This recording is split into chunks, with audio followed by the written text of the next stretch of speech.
আমার অনেক ছাত্রছাত্রী, অনেক অভিভাবক অভিভাবিকা, ঠিক আছে, আমাকে রিকোয়েস্ট করছেন অভিভাবক অভিভাবিকারা যে স্যার একটা স্পোকেন ইংলিশ ক্লাস আপনি চালু করুন, শুরু করুন। তো দেখা যাক। আর অ্যাকচুয়ালি কী হয়, আমরা তো বেঙ্গলি মিডিয়াম স্টুডেন্ট পড়াই, আমার কাছে বেঙ্গলি মিডিয়াম স্টুডেন্টই বেশি, বেঙ্গলি মিডিয়াম স্টুডেন্টই পড়াই, মানে আমাদের যে ওয়েস্ট বেঙ্গল বোর্ডের যে স্টুডেন্টরা মানে তাদেরকে পড়াই। সেক্ষেত্রে যদি একটা জিনিস দেখি যে এটা সত্যি কথাই যে মানে কনভেন্টে পড়া যে ছেলেমেয়েরা, মানে বা শহরের দিককার যে ছেলেমেয়েরা যারা কনভেন্টে পড়ে, তো তাদের থেকে আমাদের যে বেঙ্গলি মিডিয়াম বা আমাদের যে স্টেট গভর্নমেন্টের যে মিডিয়াম যে স্কুলগুলো, সেখানকার ছেলেমেয়েরা, আমাদের এখানকার ছেলেমেয়েরা গ্রামার জানে অনেক, মানে আমার বেশ কিছু ছাত্রছাত্রী আছে তারা যথেষ্ট গ্রামার জানে। তো সেখানে দাঁড়িয়ে কিন্তু তাদের যে মানে স্পিকিং পাওয়ার, সেটার একটা ঘাটতি থেকে যায়, কারণ আমাদের তো বলা অভ্যাস নেই, আমাদের লেখা অভ্যাস। তাই আমরা পৃষ্ঠার পর পৃষ্ঠা ইংরেজি লিখে যাই, কিন্তু বলতে গেলে আমাদের একটু সমস্যা হয়, একটু ফ্লুয়েন্সিতে আটকে মানে অভাব হয়, ফ্লুয়েন্সি মানে নেই আমাদের অতটা। আমি নিজে যখন স্পোকেন ইংলিশ করেছিলাম তখন খুব ফ্লুয়েন্টলি বলতে পারতাম, সেটা 96-7 এই সময়টায় উচ্চ মাধ্যমিকের পর। কিন্তু তারপর দীর্ঘ বহু বছর ধরে এর অতটা প্রয়োগ নেই, বলতে হয় না, প্রয়োজনে কখনো কোথাও ফোন টোন করতে হলে তখন সেখানে হয়তো প্রয়োজন পড়ে, ভেবে ভেবে ধীরে ধীরে বলা হয়। তো সে আমাদের ফ্লুয়েন্সিটা নষ্ট হয়ে গেছে। তো সেই জন্য চিন্তা করলাম, ঠিক আছে, সবাই যখন বলছে, সবাই যখন রিকোয়েস্ট করছে, চেষ্টা করেই দেখা যাক, আমি নিজেও শিখবো, ঠিক আছে, আর আমার যে ছোটো ছোটো ছাত্রছাত্রীরা আছে তাদের সাথে একটু আলোচনা করার চেষ্টা করব, দেখা যাক আমরা সবাই মানে মিলিত উদ্যোগে, ঠিক আছে, শিখতে পারি কিনা। So let's start our new journey, our spoken English class. আর আজকে যেহেতু আমাদের প্রথম ক্লাস, ফার্স্ট ক্লাস, তাই কী করব, তাই আজকে আমি মানে ছাত্রছাত্রীদেরকে কিছু মানে সাজেস্ট করব, কিছু উপায়, কিছু মেজার্স, যেগুলোর দ্বারা স্পিকিং পাওয়ারটাকে ইমপ্রুভ করা যায়। এই যে আমি কথাটা বললাম, এই কথাটাকে যদি আমাকে এখন ইংলিশে বলতে হয় তাহলে কী বলবো? As it is the first day in our English spoken class, so I will suggest you some measures to improve your speaking power. তো এইভাবে এই যে আমি যে কথাটা বললাম, আমাকে কিন্তু বাংলাটা ভেবে ভেবেই বলতে হলো। এইটি হচ্ছে ব্যাপার, যত দ্রুত যে ভেবে বলতে পারে, যে যত দ্রুত কনভার্ট করতে পারে নিজের ভাষাটাকে ইংলিশে, তার ফ্লুয়েন্সি তত বেশি হবে ন্যাচারালি। তো সেটা তো প্রথমেই আসবে না, সেটা আমাদেরকে ধীরে ধীরে অভ্যাস করতে হবে, অভ্যাস করলেই আমাদের এসে যাবে। তো যেটা বললাম যে as it is the first day of our spoken English class, so I will suggest you some measures to improve your speaking power. মানে আজকে যেহেতু আমাদের প্রথম ক্লাস, তো সেই জন্য তো আমি আজকে কিছু জিনিস সাজেস্ট করব তোমাদেরকে, ছাত্রছাত্রীদেরকে, কিছু পদ্ধতি মানে মেনে চলতে হয়, তাহলে কি তোমরা পারবে, তাহলেই তোমরা কিন্তু ধীরে ধীরে বলতে পারবে। আর যখনই অভ্যাস করবে, একটা কথার মধ্যে বলে রাখি, দেখবে আমরা তো আমাদের বাড়িতে কেউ তো হিন্দিতে কথা বলে না, আমাদের বাড়িতে আমাদের মা বাবা ভাই বোন কেউ তো আমরা হিন্দিতে কথা বলি না বাড়িতে, কিন্তু আমরা সবাই কিন্তু ন্যাচারালি হিন্দি বলতে, টুকটাক বলতে এবং পুরোটাই বুঝতে পারি হিন্দি, আমরা এই প্রজন্মের ছেলেমেয়েরা। কারণটা হচ্ছে ওই যে হিন্দি কার্টুন দেখা, হিন্দি সিনেমা দেখা, ঠিক আছে, এই সমস্ত করে আমরা কিন্তু শিখে গেছি। তো সেই সেটা দেখো, কিন্তু আর ইংরাজিটার প্রতি আমাদের ভয়ের কারণে কী হয়, ভয়ের কারণে আমরা এটাকে এড়িয়ে যেতে এমন একটা অবস্থা করে ফেলেছি যে এখন আর বলতে চাই, আমাদের কর্মসূত্রে হোক, কর্মক্ষেত্রে হোক, যেখানেই হোক, দেখবে অনেকটা পিছিয়ে পড়ার ব্যাপার থাকে। তোমাদের আমাদের যাদের স্পিকিং পাওয়ারটা কম, ফ্লুয়েন্সি কম, সেখানে আমাদের দেখবে একটু পিছিয়ে পড়া, আমরা এমনিও গুটিয়ে থাকি নিজেরা, ফ্রাস্ট্রেশনে চলে যাই, ডিপ্রেশনে ভুগি, দিয়ে অন্যদের সঙ্গে যেন মনে হয় তারা কতটা অ্যাডভান্স, তারা কতটা এগিয়ে আছে, কতটা মডার্ন, আর আমরা কতটা পিছনে আছি। এর জন্য তো আমরাই দায়ী, অন্য কেউ তো দায়ী না। তারা চেষ্টা করেছে, তারা এগিয়ে গেছে, এটা তাদের ক্রেডিট, আর আমরা চেষ্টাই করিনি, আমরা এগোইও নি, আমরা একই জায়গায় বসে আছি, দরকার আরও পিছিয়ে গেছি, তো এটা আমাদের ডিসক্রেডিট। তো সেই জন্য আমাদেরকে কী করতে হবে, আমাদেরকে যে বলছিলাম যে কিছু মেজার বলবো, আগে মেজারগুলো আমি লিখে নিই, ভেবে লিখে নিই, নাহলে বলতে অসুবিধা হবে, একটা বলবো এটা ভুলে যাবো। আমি যে কতগুলো মেজার লিখেছি, ঠিক আছে, আমি যে বললাম যে কিছু উপায়, এগুলো অ্যাকচুয়ালি বলে নিই। আমি যখন ইংলিশ স্পোকেন ইংলিশের কোর্স করতে গেছিলাম উচ্চ মাধ্যমিকের পর, ঠিক এরকমভাবেই আমাদেরকে প্রথম দিন বোঝানো হয়েছিল, এরকমভাবেই বোঝানো হয়েছিল যে এগুলো করতে হয়। তারপর তো আরও অনেক আছে ব্যাপারটা, এগুলো হচ্ছে মেন এই জিনিসগুলোর উপরে ফোকাস করতে হয়, তাহলেই দেখবে আস্তে আস্তে ইংরাজিটা সরগর হতে থাকবে। দেখো, এটা তো একদিনে হওয়ার জিনিস নয়, প্রথম কথা বুঝতে হবে, এটা একদিনে হওয়ার জিনিস নয়। অ্যাকচুয়ালি আমি যখন করেছিলাম তখন আমি 6 মাসের কোর্স করেছিলাম, 6 মাস মানে 180টা দিন, 180টা দিন লেগেছিল, ঠিক আছে, ধীরে ধীরে অভ্যাস করতে। তো একদিনে হওয়ার নয়, অভ্যাস করতে হবে। যাদের খিদে আছে নিজের, যারা শিখতে চাইছো, কর্মক্ষেত্রে এগিয়ে যাওয়ার জন্য, নিজেকে আরও অ্যাডভান্স করার জন্য, তাদেরকে একটু পরিশ্রম করতে হবে, তো যেগুলো আমি বললাম খুব পরিশ্রমের বিষয় নয়। দেখো, প্রথমে কি লিখেছি, প্রথমে লিখেছি রিডিং। বিষয়টা কি? বিষয়টা হচ্ছে যে কোনো ইংরেজি পড়া অভ্যাস করো।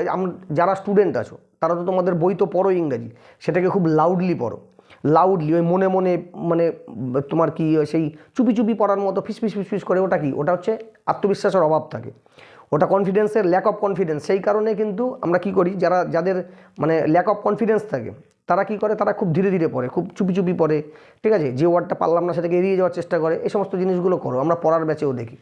সেটাকে ইংরেজিটাকে লাউডলি রিডিং করার চেষ্টা করো, জোরে জোরে বলো, জোরে জোরে পড়ো, তাতে আর মানে বারবার পড়ো, বারবার জিনিসগুলো পড়ো। যখনই তুমি এক একটা সেন্টেন্সকে পড়বে না, এক একটা সেন্টেন্সকে পড়বে, তার মানে বুঝবে, ওটা তোমার পরবর্তীতে স্পিকিং পাওয়ারের ক্ষেত্রে প্রচুর কাজে লেগে যাবে।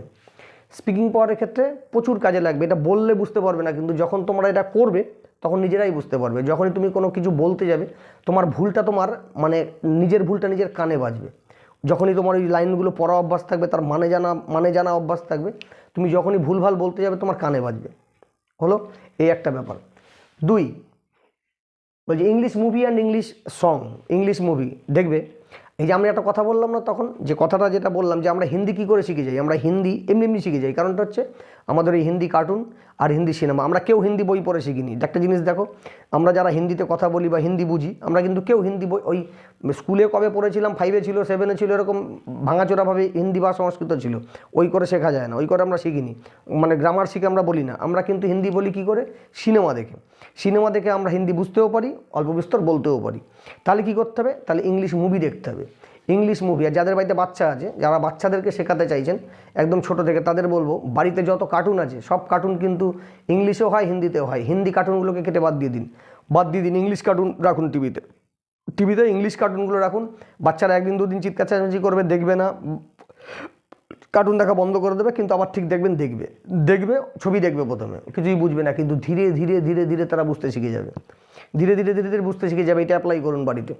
আর তোমরা যারা বড় হয়ে গেছো, আমরা যারা বড় হয়ে গেছি, আমরা তো কার্টুন দেখি না, আমাদের কী করতে হবে, আমাদের ইংলিশ মুভি দেখতে হবে। ইংলিশ মুভি, যেইগুলো মানে ইউনিভার্সাল যে মুভিগুলো, যেগুলোর তলায় অন্য ল্যাঙ্গুয়েজ লিখে দেয়, হিন্দিতে লিখে দেয়।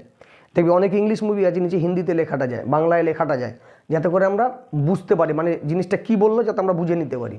এই মুভি দেখা অভ্যাস করো, যখনই সময় পাবে ইংলিশ মুভি দেখবে। উল্টোপাল্টা জিনিস দেখার থেকে, ঠিক আছে, মানে ওই মোবাইল ঘাটা, ফেসবুক দেখা, এর থেকে ইংলিশ মুভি দেখো। ইউটিউবে গিয়ে দেখো, ইংলিশ মুভি দেখো। আর ইংলিশ সং যদি শুনতে পারো, ঠিক আছে, এমনিও শুনতে পারো, কারণ হেডফোন লাগিয়েও শুনতে পারো ইংলিশ সং। প্রথমে কিছুই বুঝবে না, মিউজিকই শুনবে, তারপর দেখবে যখন তোমার শোনা অভ্যাস হবে, ধীরে ধীরে ধীরে ধীরে কিছু ওয়ার্ড, কিছু সেন্টেন্স তুমি বুঝতে পারবে। বড় বোঝা গেল, এই একটা জিনিস করতে হয়। এগুলো আমাদেরকেও বলেছিল, সেজন্য তোমাদেরকেও বলছি। 3, convert each and every words or sentence. মানে এই কথাটা মানেটা কি, কথাটা মানেটা হচ্ছে, দেখবে আমরা প্রতিদিনের জীবনে, আমরা প্রাত্যহিক জীবনে সকালে বাড়ি থেকে শুরু করে বন্ধু বান্ধব, আড্ডা, স্কুল, কলেজ, বিভিন্ন জায়গায় ছোট ছোট অনেক বাক্য বলি। বড় বড় বাক্য বলি সেগুলো বাদই দাও, প্রথম দিকে ছোট ছোট অনেক বাক্য বলি। ছোট ছোট কীরকম বাক্য বলি, ধরো আমরা সকালবেলা ঘুম থেকে উঠে অনেক কিছু বাড়িতে বলি, মা গুড মর্নিং, বাবা গুড মর্নিং, ঠিক আছে, যে মা আজকের খবরের কাগজটা কোথায়, আচ্ছা আগে আমি ফ্রেশ হয়ে আসি, ঠিক আছে, তারপর খবরের কাগজটা দেখছি, মা আমাকে একটু চা দাও না, ঠিক আছে। এই যে কথাগুলো আমরা বলি, মানে বাড়িতে আমরা সবাই বলি, তো সেই জিনিসগুলোকে বলা হয়ে গেল। যখন ব্রেনটা ফ্রি পাচ্ছে, যখন তুমি টাইম পাচ্ছ ফ্রি, ওই যে বাক্যটা বলেছো সেটাকে ইংরেজিতে কনভার্ট করার চেষ্টা করো। আর মানে নিজে মনে মনে একবার আউড়ে নাও, সেটাকে মনে মনে একবার বলে নাও, ইংরেজিতে কনভার্ট করে মনে মনে একবার জিনিসটাকে বলে নাও, যে আমি এটা বললাম, এটার ইংরেজি এরকম হবে। হলো। এইবার তুমি যখন একা আছো, তারপর একটা শ্যাডো প্র্যাকটিস করতে হয়। শ্যাডো প্র্যাকটিস মানে তুমি নিজে বাক্যগুলোকে বলো, অন্য কারো শোনার দরকার নেই, তুমি শুনতে পেলেই হবে। অন্য বাক্যগুলোকে বলে দেখো যে কতটা ঠিক হচ্ছে, কতটা ভুল হচ্ছে। বলার অভ্যাসটা করো। প্রথমে কাউকে বলার দরকার নেই, অন্য কাউকে বলার দরকার নেই, নিজেকে নিজে বলো। শ্যাডো প্র্যাকটিস বলো এটাকে, নিজেকে নিজে বলো, দেখো তুমি নিজেই বুঝতে পারবে। আর তোমার যদি ইংরাজির যদি একটুখানি তোমার জানা থাকে, ইংরাজি রিডিং পড়া অভ্যাস থাকে, তাহলে তুমি যে ভুল বলছো, তোমার দেখবে নিজেরই কেমন খারাপ লাগে, বাক্যটা মনে হচ্ছে ভুল হচ্ছে কিছু, ওটাকে ঠিক আছে রাখো ওরকমভাবে। আর এখন তো আমাদের সবার হাতে মোবাইল, মানে সবাই মোটামুটি মোবাইল তোমরা হাতেই পেয়ে যাও, কারো নিজের আছে, কারো বাড়ির মোবাইল ব্যবহার করো। তো সেখানে যদি মানে কোনো ওয়ার্ড দেখা গেলো তোমার জানা নেই, সেই ওয়ার্ডটাকে সার্চ করে নেবে গুগল ডিকশনারিতে দিয়ে বাক্যটাকে ওই নিজে শ্যাডো প্র্যাকটিস করো। আর হচ্ছে 6, try to speak short sentences at home. ওই যে বললাম বাড়িতে বাড়িতে যে আমরা কথাগুলো বলি, ছোট ছোট যে কথাগুলো বলি, ছোট ছোট, মা আমাকে খেতে দাও, ঠিক আছে, তাহলে কী হবে, প্লিজ মা গিভ সামথিং টু ইট, এই ধরনের যে কথাগুলো, এই ধরনের কথাগুলোকে বলার অভ্যাস করো। দেখো বাইরে গিয়ে বললে লজ্জা লাগতে পারে, বাইরে গিয়ে বললে লজ্জা লাগতে পারে, কারণ লোকে হাসতে পারে ভুলভাল বললে। বাড়িতে এসে তো করবে না, বাড়িতে বাবা মা হাসবে কি, বাড়িতে বাবা মা উল্টে খুশি হবে যে না আমার ছেলে বা আমার মেয়ে শেখার চেষ্টা করছে, অভ্যাস করছে।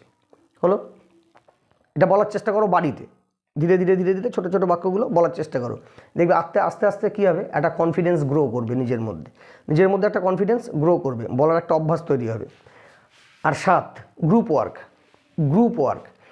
কীরকম গ্রুপ ওয়ার্ক? ওই যে আমরা যে আড্ডা মারি, আমরা বসি কোথাও, তোমরাও আড্ডা মারো, ঠিক আছে, অন্য কাউকে ভাবাও যে স্পোকেন ইংলিশটা দরকার, স্পোকেন ইংলিশ না জানলে, আজকে এটা হচ্ছে ইউনিভার্সাল ল্যাঙ্গুয়েজ, আর ইউনিভার্সাল কমিউনিকেশন ল্যাঙ্গুয়েজ, এটা মানে চারিদিকে মানুষের সাথে যোগাযোগ করার জন্য এটাই প্রয়োজন হয়, এই ইংলিশটাই প্রয়োজন হয়। আমাদের বাংলাটা কেউ শুনবে না বাইরে গেলে, হিন্দিও শুনবে না, তো সেখানে দাঁড়িয়ে ইংলিশটাই প্রয়োজন পড়ে। সেই জন্য কাউকে ভাবাও, যদি ভাবাতে পারো, কেউ যদি তোমার ভাবনায় যদি আকৃষ্ট হয়, সেও যদি বোঝে হ্যাঁ সত্যি শেখা দরকার, তার সাথে হোমওয়ার্ক করা শুরু করো, তার সাথে দিনে অন্তত 8 ঘন্টা 1 ঘন্টা সময় কাটাও, নিজেরা ইংরেজিতে কথা বলার চেষ্টা করো। কী হবে, তুমিও ভুল বলবে, সেও ভুল বলবে, দুজনই ভুল বলছে, অত ভাষীর কিছু নেই, কে কাকে নিয়ে হাসবে। হলো, আর হাসাহাসি করলো, নিজেরাই হাসাহাসি করবে, অসুবিধা কী আছে। এই গ্রুপ ওয়ার্কটা করো নিজেদের মধ্যে, ঠিক আছে, ইংরেজিটা বলার অভ্যাস করো। হলো, এবার একটা জিনিস দেখো, আরেকটা জিনিস লিখে না বোঝালে বুঝতে পারবে না। তো এই জিনিসগুলো প্রথমে করতে হবে, এই জিনিসগুলো তোমাদের মাথার মধ্যে ঢুকিয়ে নিতে হবে যে আমাকে ইংরাজিতে বলা অভ্যাস করতে গেলে এই জিনিসগুলো আমায় করতে হবে, বোঝা গেল, এই জিনিসগুলো করতে হবে। আর কি জানতে হয়, অ্যাকচুয়ালি কি জানতে হয় মানে স্পোকেন ইংলিশের জন্য, সেটা এবার লিখে তোমরা যারা প্রথমেই একটা কথা বলি, স্পোকেন ইংলিশ শিখতে চাও, কথা বলতে চাও ইংরাজিতে, ঠিক আছে, নিজের অ্যাপিয়ারেন্স আরও গ্রো করতে চাও, মানুষজনের কাছে নিজের যে অ্যাপিয়ারেন্সটা আরও ভালো করতে চাও, সমস্ত কিছু ঠিক আছে, চাওয়া তো আমাদের থাকতেই পারে, আমাদের সবারই থাকে কিছু না কিছু চাওয়া। তো সেটা করতে গেলে প্রথম যেটা জানতে হয়, তোমাকে ইংরেজির বেসিক জিনিসগুলো জানতে হবে। বেসিক জিনিস, দেখো তোমরা যদি কোথাও স্পোকেন ইংলিশের কোর্স করতে যাও, যাদের অভ্যাস আছে, যারা গেছো জানো, তারা তো নিজেরাও জানো, আর যারা জানো না তাদেরকে বলে রাখি, তোমরা যদি কোথাও স্পোকেন ইংলিশ করতে যাও, প্রথম তোমাদেরকে শেখাবে প্রিপোজিশনের ব্যবহার, ইউজিং মেথড অফ প্রিপোজিশনস। কারণ দেখা গেল তুমি ভুলভাল প্রিপোজিশন বলা অভ্যাস, দেখা গেল আছে আমব্রেলা, তুমি বলছো এ আমব্রেলা, কোথাও আছে ইউনিভার্সিটি, বলছো অ্যান ইউনিভার্সিটি, তো এগুলো ইংরেজিতে ভুল। ধরো বলছো যে my elder brother studies in an university, এই কথাটা ভুল বলে বসে রইল, ঠিক আছে। যেমন my grandfather has a umbrella বলে বসে রইলে, তো সেখানে দাঁড়িয়ে সেগুলো সব ভুল প্রমাণিত হবে, যখন বলবে লোকে হাসবে। তো সেই জন্য মানে ইউজিং মেথড অফ প্রিপোজিশন প্রথমেই শেখায়, ইউজিং মেথড অফ প্রিপোজিশনস, যে কোনো স্পোকেন ইংলিশ ক্লাসে বা স্পোকেন ইংলিশ কোর্সে এটা নিয়ম, ওটা শেখাবে। তারপরেই যেটা শেখাবে তোমাদেরকে শেখাবে টেন্স। কারণটা হচ্ছে টেন্স ছাড়া তুমি বাক্য গঠন করবেটা কী করে, বাক্য গঠনের তো একটা পদ্ধতি আছে। আরে বাবা তুমি বলবে, খুব ভালো কথা, বলবেটা কী দিয়ে, এমনি ওই বাংলার তলা ইংরাজি লিখে যারা আমি ভাত খাই, আই রাইস ইট, এরমভাবে হবে? এরমভাবে কি ইংরাজি হয় না স্পোকেন ইংলিশ হয়? ওরমভাবে তো হবে না, তাহলে টেন্স জানতে হবে। এবার এই টেন্সটা যদি তোমাদের এবার ধরো যারা টেন্স জানো কিন্তু প্রয়োগ করতে পারো না, যেমন আমাদের যেমন অনেকেরই, আমরা কি জানি ইংলিশ গ্রামারগুলো সবই জানি, কিন্তু সেটাকে প্রয়োগ করতে পারি না, মানে বলতে গেলে আটকে যায়, সমস্যা হয়, ফ্লুয়েন্সির অভাব।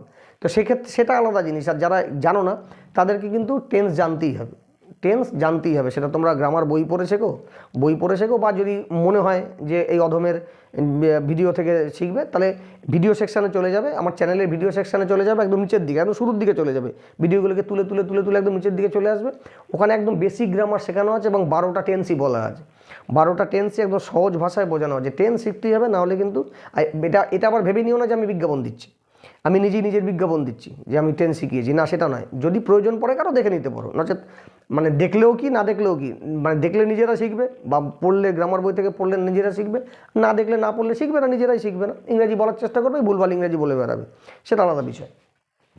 কিন্তু এই যে টেন্সটা জানতে হবে। এবার টেন্সের একটা জিনিস দেখো, যারা জানো তাদের জন্য বলছি, আর যারা জানো না তারা শুনতে পারো। পাস্ট, প্রেজেন্ট, ফিউচার, মূল 3টে টেন্স হয়, অতীত, বর্তমান, ভবিষ্যৎ। ভয় নেই, আমি এখন টেন্স শেখাবো না, আমি জাস্ট বলে দিই কতগুলো কথা। পাস্ট, প্রেজেন্ট, ফিউচার মানে অতীত, বর্তমান, ভবিষ্যৎ। এই প্রত্যেকটার আবার 4টে করে ভাগ আছে, indefinite, continuous, perfect, perfect continuous, এই একই কথা সব জায়গায় লিখেছি, কারণ যে টেন্সের গ্রুপে আলোচনা করা হয় তাকে প্রথমে বলা হয়। যেমন পাস্টের গ্রুপে যদি বলি তখন বলবো past indefinite, past continuous, past perfect, past perfect continuous. আবার যদি প্রেজেন্টের গ্রুপে বলি তাহলে তখন বলবো present indefinite, present continuous, present perfect, present perfect continuous. এটা আর বলার দরকার নেই, এইরকমই হবে যেমন বললাম, ফালতু ভিডিওটা বড় হবে, সেটা করে লাভ নেই। তো এই যে জিনিসগুলো এগুলো তোমাদেরকে শিখতেই হবে, কিন্তু ব্যাপারটা হচ্ছে একটা জিনিস বুঝতে হবে যে ইংরাজি লেখা আর বলা দুটো কিন্তু একটু আলাদা। ইংরাজি যখন লেখা হয় তখন একদম গ্রামার মেনটেন করে লেখা হয়, যখন লেখা হয় তখন একদম গ্রামার মেনটেন করে লেখা হয়। তার মানে কি, যখন বলা হয় তখন গ্রামার মেনটেন করা হয় না? তখনও করা হয়। ব্যাপারটা কি, ব্যাপারটা হচ্ছে এই যে 12টা টেন্স লেখার ক্ষেত্রে, এই 12টা টেন্সের সব প্রয়োজন পড়ে না, মোটামুটি 7-8টা টেন্স আমাদের লেখার ক্ষেত্রে সবসময় অহরহ প্রয়োজন পড়ে, সবসময় প্রয়োজন পড়ে। কিন্তু বলার ক্ষেত্রে এতগুলো টেন্সের প্রয়োজন পড়ে না। ন্যাচারালি কেউ বলতেই পারে বা কিছু কিছু প্রয়োজন হতেই পারে, কিন্তু ন্যাচারালি কি হয়, ন্যাচারালি বলার ক্ষেত্রে এই ইনডিফিনাইটগুলো বেশি ব্যবহার হয়। বলার ক্ষেত্রে এই ইনডিফিনাইটগুলো বেশি ব্যবহার হয়, পাস্ট ইনডিফিনাইট, প্রেজেন্ট ইনডিফিনাইট আর ফিউচার ইনডিফিনাইট। বলার ক্ষেত্রে এই ইনডিফিনাইট যে মানে আমরা যখন স্পোকেন ইংলিশ করি, আমরা যখন বলি আর কি, যখন আমরা ইংরেজিতে কথা বলি তখন এই ইনডিফিনাইটগুলোকে বেশি ব্যবহার করা হয়।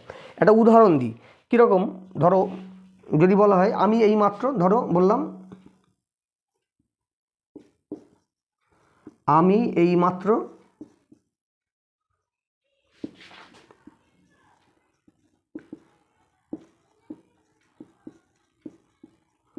স্কুল থেকে ফিরেছি। আচ্ছা ক্যামেরা আবার আসছে তো, হ্যাঁ, আমি এইমাত্র স্কুল থেকে ফিরেছি। এটা ধরো একটা বাক্য। এই বাক্যটাকে যদি আমরা লিখতে যাই, এই বাক্যটাকে লিখতে যদি যাই তখন কি হয়, তখন একদম টেন্স মেনে হয়। এই ফিরেছিটা কি, ফিরেছি মানে হচ্ছে প্রেজেন্ট পারফেক্ট টেন্স। যারা জানো, যারা ভেঙে টেন্স জানো তারা জানো, ফিরেছি মানে ফিরে আছি, ফিরেছি মানে ফিরে আছি, তার মানে কী পাওয়া গেলো, আছি। আর আছি, আছো, আছে থাকলে প্রেজেন্ট পারফেক্ট টেন্স হয়। প্রেজেন্ট পারফেক্ট টেন্সের নিয়ম আমি শেখাচ্ছি না, যাদের প্রয়োজন পড়বে তারা যে বললাম ভিডিও সেকশানে গিয়ে, আমার চ্যানেলের ভিডিও সেকশানে গিয়ে ভিডিওগুলোকে স্ক্রল করে একদম নিচে চলে যাবে। নিচে চলে গেলে ওখানে দেখবে একদম বেসিক গ্রামার, একদম মানে noun, pronoun, verb, adverb, preposition সব শিখিয়ে তারপর মানে টেন্স করানো আছে, সমস্ত টেন্সগুলি করানো আছে। তো আমি মাত্র স্কুল থেকে ফিরেছি, এটা যখন আমরা লিখি তখন আমরা কি লিখি, তখন আমরা লিখি একদম টেন্স মেনে, প্রেজেন্ট পারফেক্ট টেন্সের।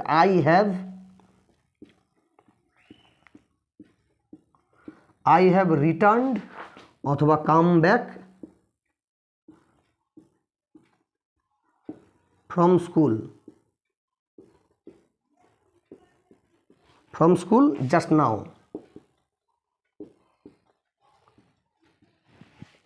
কি লিখি আমরা এটাকে, যখন আমরা এই বাক্যটাকে যখন আমরা লিখি তখন আমরা লিখি I have returned অথবা I have come back from school just now। এই জাস্ট নাও কথাটা প্রথমেও লিখতে পারি, যে just now I have returned from school, এরকমভাবেও বলতে পারি, লিখতে পারি।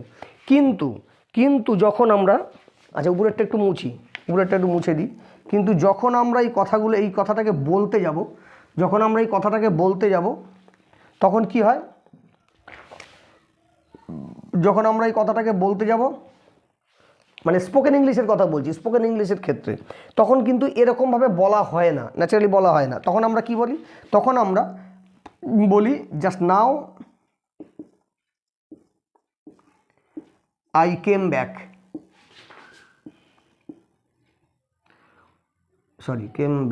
সি হবে, just now I came back অথবা রিটার্নড।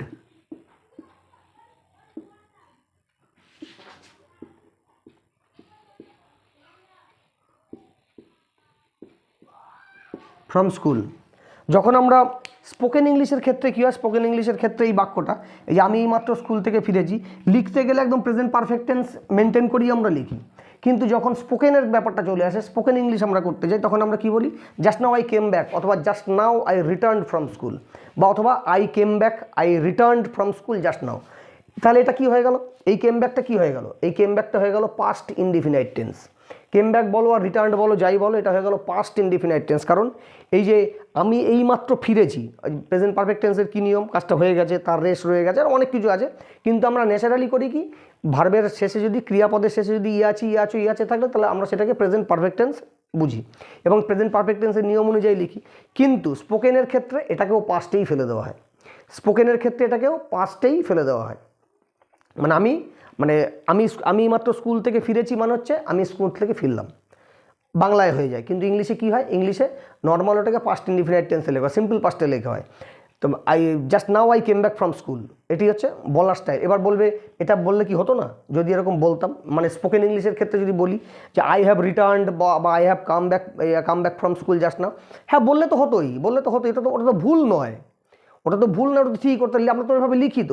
কিন্তু স্পোকেনের ক্ষেত্রে সাধারণত একটু আধুনিক কাজ, একটু মডার্ন ওয়েতে বলা হয়, তখন আর এত কিছু বলা হয় না। তখন নর্মালি আমি যদি কাউকে বলি যে just now I return from school, সে কি বুঝবে না যে আমি মাত্রই এসেছি, মানে এলাম, দুটোই তো এক। মানে আমাদের যখন বলি একজন মানুষকে বোঝানোর জন্য দুটোই এক, তো সেই জন্য সিম্পলটা বেশি ব্যবহার হয়, সিম্পলটা বেশি ব্যবহার হয়। তাই এবার অনেকে বলবে তাহলে কি অন্যগুলো ব্যবহার হয় না, প্রেজেন্ট পারফেক্ট কন্টিনিউয়াস টেন্স কেন ব্যবহার হবে না? এখন যদি আমি কাউকে বলতে যাই যে আধ ঘন্টা যাবত বৃষ্টি হচ্ছে, তখন কি আমি সিম্পল প্রেজেন্টে বলবো? কীভাবে বলবো? তখন তো বলতে পারবো না, তখন ন্যাচারালি আমাকে প্রেজেন্ট পারফেক্ট কন্টিনিউয়াসে যেতে হবে। It has been raining for half an hour, it has been raining for half an hour, তখন তো আমাদেরকে বলতেই হবে প্রেজেন্ট পারফেক্ট কন্টিনিউয়াসে। তো এই হলো ব্যাপার যে মাথায় রাখতে হবে যখন আমরা মানে স্পোকেন ইংলিশের ক্ষেত্রে যখন আমরা ইংরেজিতে বলবো, তখন বেশিরভাগটাই সিম্পল প্রেজেন্ট, সিম্পল পাস্ট এবং সিম্পল ফিউচারে মানে আমরা ব্যবহার করি, এই টেন্সগুলি আমরা ব্যবহার করি। ওকে, তো এই জিনিসগুলো আজকে আর বড় করবো না বাক্য মানে ভিডিওটা, এই জিনিসগুলো তোমরা মাথায় রাখবে, যেহেতু আজকে ফার্স্ট ক্লাস, ঠিক আছে? আর ফার্স্ট ক্লাস আজকে আমি কিছু উপায় বললাম, কিছু পদ্ধতি বললাম যেগুলো যে মেনে চলতে হবে। মানে এটাকে যদি ইংরেজিতে বলি কী হবে, as it is the first class of our English session, so I suggested you some measures, at first I suggested you some measures to improve our speaking power. তো এটা হলো ব্যাপার, যেহেতু আজ প্রথম দিন, তা আজকে আমি কিছু আলোচনা করলাম পদ্ধতি নিয়ে, যেইভাবে আমরা আমাদের স্পিকিং পাওয়ারটাকে বাড়াতে পারবো। এইবার কেমন ধরনের বাক্য, মানে আমরা এরপরে আমরা আলোচনা করব, এর পরের পার্টে আলোচনা করব যে কী ধরনের বাক্য আমাদের প্র্যাকটিস করতে হয়, বাড়িতে আমরা শ্যাডো প্র্যাকটিস করব, কী ধরনের ছোট ছোট বাক্য বলবো, এবং বলার ক্ষেত্রে তারপরে অনেক জানার আছে যে মানে স্পোকেন ইংলিশের ক্ষেত্রে অনেক জিনিস, যেমন কিভাবে বলতে হবে, ইংরেজিতে কীভাবে, যেমন ধরো অনেক সময় আমরা বলি না যে আচ্ছা তুমি আমার সাথে গেলে কেমন হয়, তুমি আমার সাথে গেলে কেমন হয়, এই ধরনের বাক্যগুলো করতে গেলে আমরা ভিড়মি খেয়ে যাওয়ার জোগাড়, হিমশিম খেয়ে যাব যে গেলে কেমন হয়, এটা আবার কীরকম হবে এটা বাক্য। তো এই ধরনের জিনিসগুলো মানে ছোটো ছোটো অনেক বাক্য আছে যেগুলো আমাদেরকে বিড়ম্বনায় ফেলে দেয় কথা বলতে গেলে ইংরেজিতে স্পোকেনের ক্ষেত্রে, তো সেইগুলো আমরা আলোচনা করব। তো আজকে এইটুকুই, আজকে এই পদ্ধতিগুলো একটুখানি তোমরা মানে মাথা রাখার চেষ্টা করো, সম্ভব হলে আজকে থেকেই শুরু করে দাও, তারপর আমরা ধীরে ধীরে কিছু করে বাক্য শিখবো, তাহলে আমরা দেখবে হয়তো মানে সফল হব আমাদের এই যে মানে নিউ জার্নিতে। তো দেখা যাক চেষ্টা করে কি হয়। ওকে, গুড বাই।